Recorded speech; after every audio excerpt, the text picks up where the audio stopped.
بسم الله halkani waa xaafad ka mid ah xaafadaha Ankara sidaad u jeedaan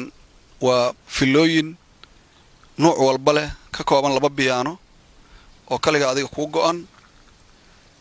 muhiimadda sida goonida macnaha u sameynaysa waxay tahay inaad halkaan ka gadan kartid guri oo qalma noloshaada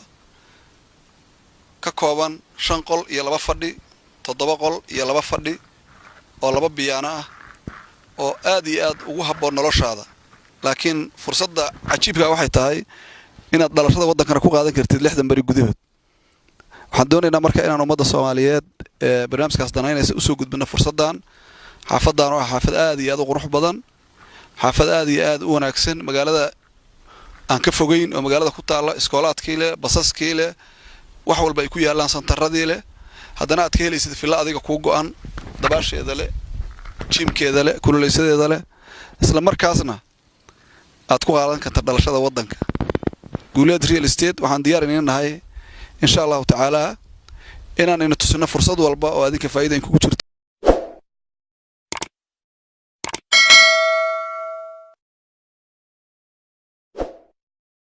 oo maarta runtii si fiican shaqadan perfect ugu ah marka walaalayaal soo dhawaada annaga waxaan idin diyaarinay looyaro insha Allah ta'ala si aanan u habaabin oo aanan u lumin oo dad si qaldan waxa jira u dalbaday sharciyadii waddanka deganaashii qarashkiina bixiyay fursadiina aan helin si marka ina sida u dhicin annaga ka shirkad ahaan ka guuleed real estate ahaan waxaan diyaarinay lawyer ku tusiyo wadadii aad mar leh asoo waliba wax uu ka qaadanay aan la arag ilaa shaqadaada ku dhamaato marka soo dhawaada waa bishaaro kale iyo guuleed real estate iyo magaalada Ankara السلام عليكم ورحمة الله وبركاته waxaan salaamayaa ummadda Soomaaliyeed inta dadanaynaysa kabanigan hadda ninka mas'uulka ah ka hadlay aniga magacayga maxaa abshir baa leeyahay waxaan ka mid ahay dadkii guryaha ka gatay in badanna qiimeynayay kabanigan Soomaali waxa uu noqon karo runtii waxaan is leeyahay dadka Soomaaliyeed oo meelaha qaarkood ilmaha ku haya waa meel ay ilmuhu ku noolaan karaan haday diintii tahay masaajidada haday tahay haday dubaashay tahay haday iskuuladii tahay haday tahay meelihii ilmuhu ku ciyaari lahaayeen waa nolol waxaan is leeyahay Yurubta xataa aysan haysan waana guri islaam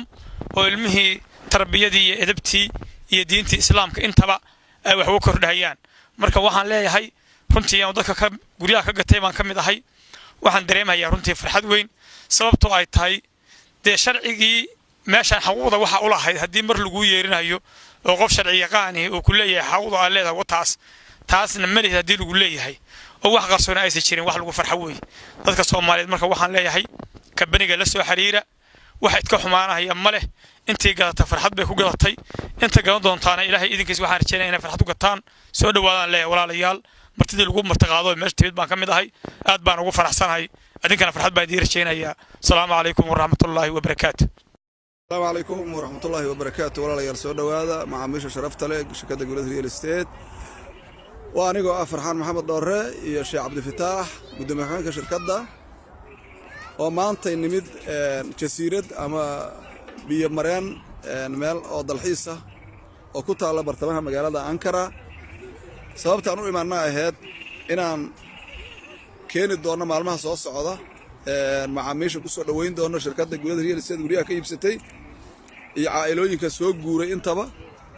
marka soo dhawaada waxa sameeyna hordhac yar meesha waxa leedahay doomo adiga gacantaada ku kaxaysanaysid oo adiga gacantaada ku wadanaysid halkaana waa dadkii dalxiiska soo dhameystay iyo doomaha oo halkaan cashadoodii ku samaysanaya oo halka maarad caa'ilooyinkii iyo familiadii iyo qaraabadii iyo saaxiibadii oo dhan iyo halkaan jooga shacabta ay ku soo dhaw maxaa leedahay aad ayaa idin salaamay oo sida gudoomiyaha idin sheegay mar walba waxa uu jecel yahay gudoomiyaha guuleed real estate sida uu macaamiishiisa u farxad meelaha farxad gelinaya oo ugu soo bandhigi lahay si macaamiishu ay u qaataan waqtiyadooda fasaxa ugu qaataan meeshaas kuna raaxaystaan waxaan leeyahay aad ayaa u maasantahay gudoomiyaha hawsha adag ee u haysid bulshada Soomaaliyeed aad iyo aad u maasantahay Sheekh Abdi Fataax waa shaqo dhamaantii aan wada hayno waxaan dareemi doonaa insha Allah ta'ala klibkan wariyaha ama mas'uulka xagga saxaafadda shirkadda mudana roob da'ay iyo mar dhow soo gelin doona haddii alla idmo macaamiisha daawanaysa ee ku nool waddanka Ankara ama guryaha iibsaday ama inay guryaha iibsadaan diyaarka waa insha Allah taala halkan ayaan ku casumi doonaa wayna ka soo qayb gali doonaa insha Allah taala telefoonadana waxay ka heli doonaan iclaamkeena soo dhawaada walaalayaal assalaamu calaykum waraxmatullaahi wabarakaatuh